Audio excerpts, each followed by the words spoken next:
Luxo, dourados, cristais, Boisserris. Roberta Buffon reinventa o estilo clássico palaciano em projeto de apartamento na Beira-Mar Norte. Confira o resultado.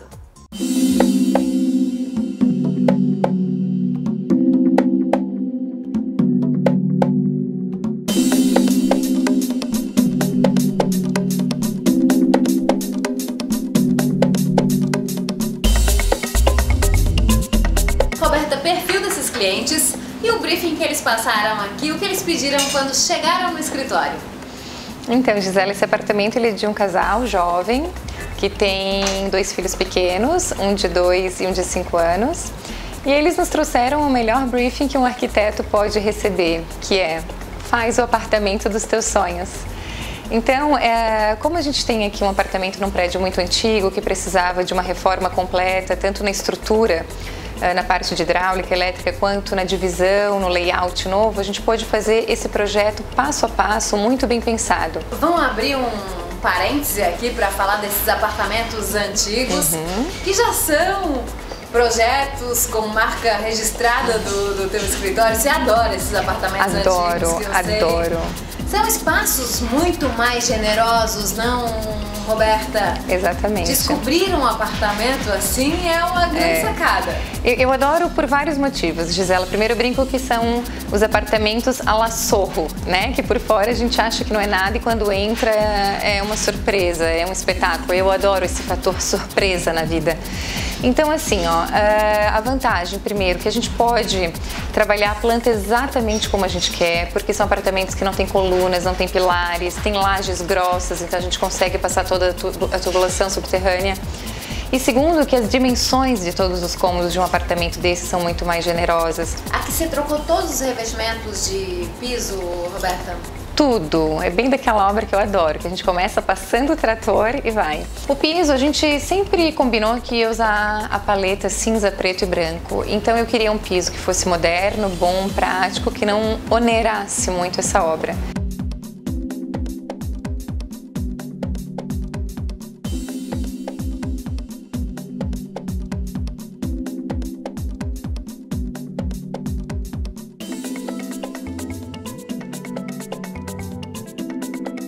Então eu fiz esse tapete de mármore marcando o eixo de divisão das salas e no restante a gente usou um porcelanato cinza num tamanho bem generoso, mas com essa pegada neutra e moderna que o apartamento exigia. Gesso liso, básico, eu não sou muito a favor de gessos trabalhados, rebaixo o mínimo possível para garantir um pé direito alto, somente para embutir a iluminação e a gente tem ali algum detalhe escondendo algumas vigas. Aposta ousada, aqui as portas cinza.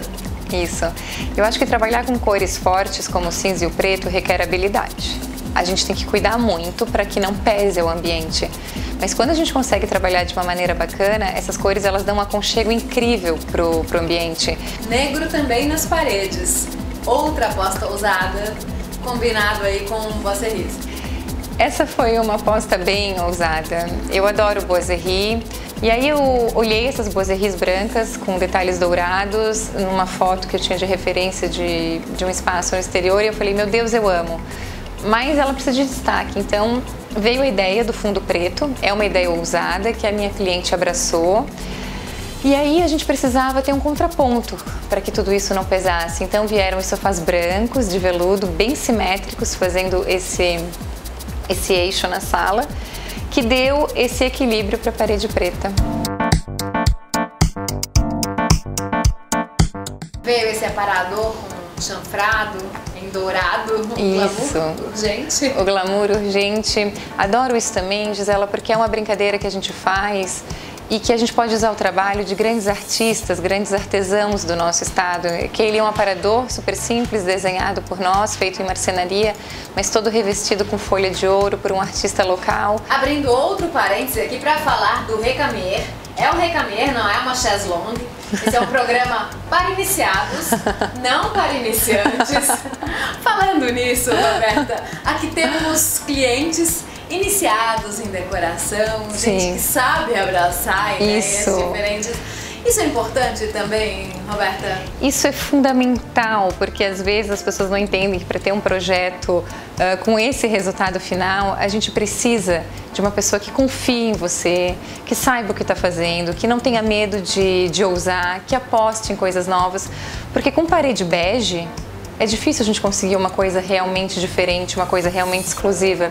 Então, quando a gente tem um cliente que sabe o que é bom, que gosta do que é bom, que investe no que é bom. E que conhece? Conhece e que ainda te dá asas para voar, nossa, aí o céu é o limite. Você trouxe junto a esse Recamer um par de mesas, importante isso também para vencer o vão, Roberta? A proporção realmente é uma arte e ela faz a casa ficar linda ou não.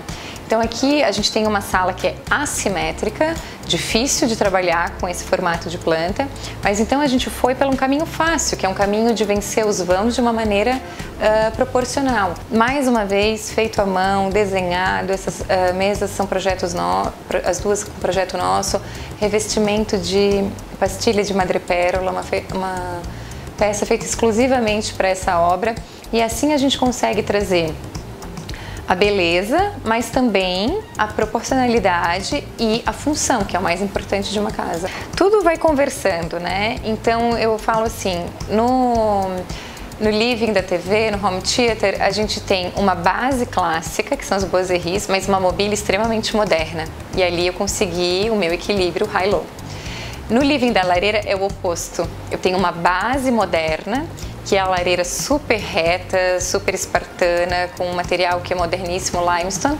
E aí eu consegui então manter o equilíbrio jogando essa Recamier feita à mão, entalhada, folhada a ouro, que é uma joia, para também trazer sempre esse meu clássico e moderno de uma maneira muito sutil.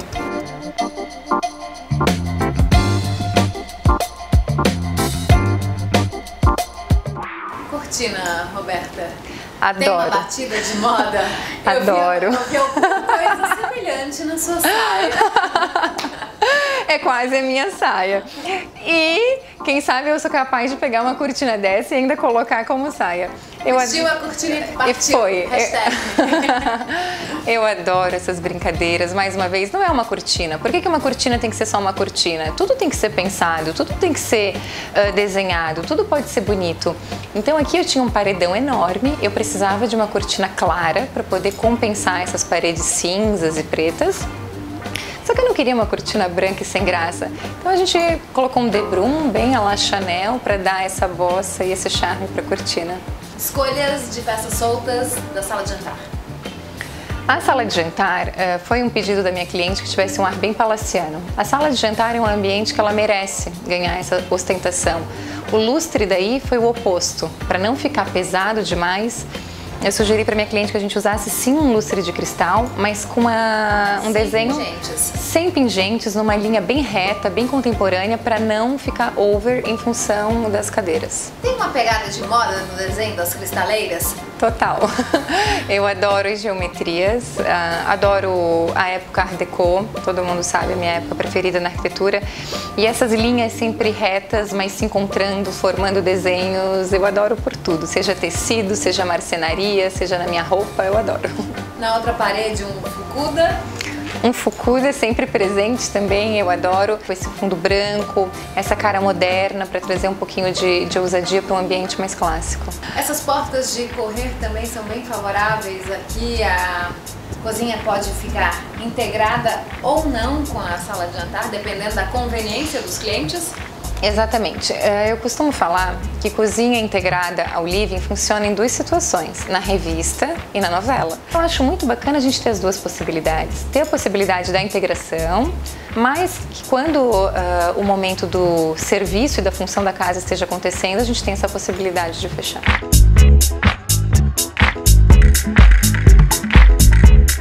Cinza entrou na cozinha também. Cozinha branca não vi mais no seu portfólio. Não existe, faz tempo já. É porque eu penso muito assim que a cozinha, ela tem que ser uma continuação da sala. Ela não pode, hoje em dia, principalmente, as pessoas estão com esse hábito gostoso de receber em volta do fogão. Ela não pode mais ter uma cara de cozinha, ela tem que ser a continuação do estar, do living. Então eu trouxe a mesma cor da laca cinza, levei os espelhos, as cristaleiras desenhadas, tudo muito parecido com a sala, com certeza numa pegada mais simples, mais prática e funcional como a cozinha requer. E ali então a brincadeira ficou por conta do fundo da parede, que a gente usou um painel em fórmica bronze, que foi também uma outra aposta bem ousada que a cliente abraçou e deu esse ar moderno para a cozinha. Essas cadeiras já são uma marca registrada do escritório, esse modelo de cadeira? Isso. É uma cadeira que eu desenvolvi em conjunto com uma cliente minha muitos anos atrás. Eu já usei ela em alguns projetos de vários tamanhos, várias texturas. Ela funciona muito bem para a cozinha porque, além de confortável, ela é bem prática, material super fácil de limpar e fora que é um charme.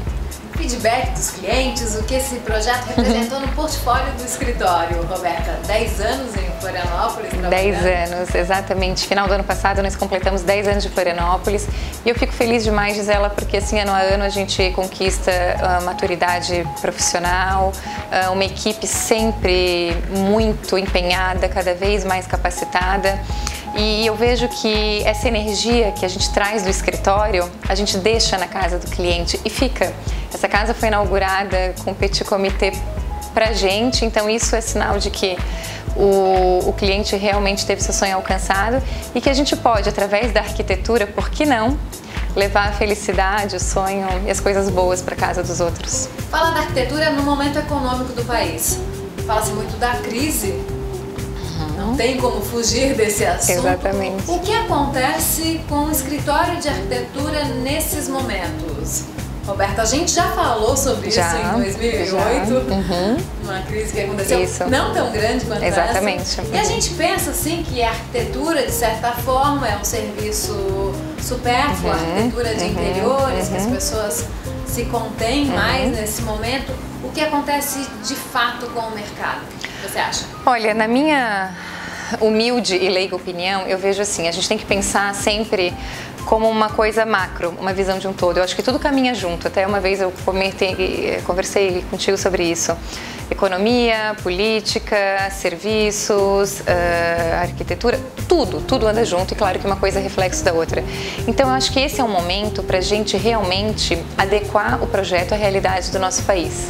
Eu vejo que hoje em dia, os nossos clientes hoje são de alto luxo, de alto grau de exigência, mas inclusive nesses clientes não tem mais espaço para amadorismo, não tem mais espaço para coisas descartáveis, não tem mais espaço para coisas que não são perenes, porque tudo é muito caro. Então a gente tem investido muito no pouco e bom, no que a pessoa vai adquirir hoje e que realmente vai levar para ela. E toda essa parte de obra, de serviço, eu vejo assim, a gente tem que enxugar para que seja o mais profissional possível, porque realmente nos dias de hoje acabou o espaço para gasto sem necessidade, para desperdício.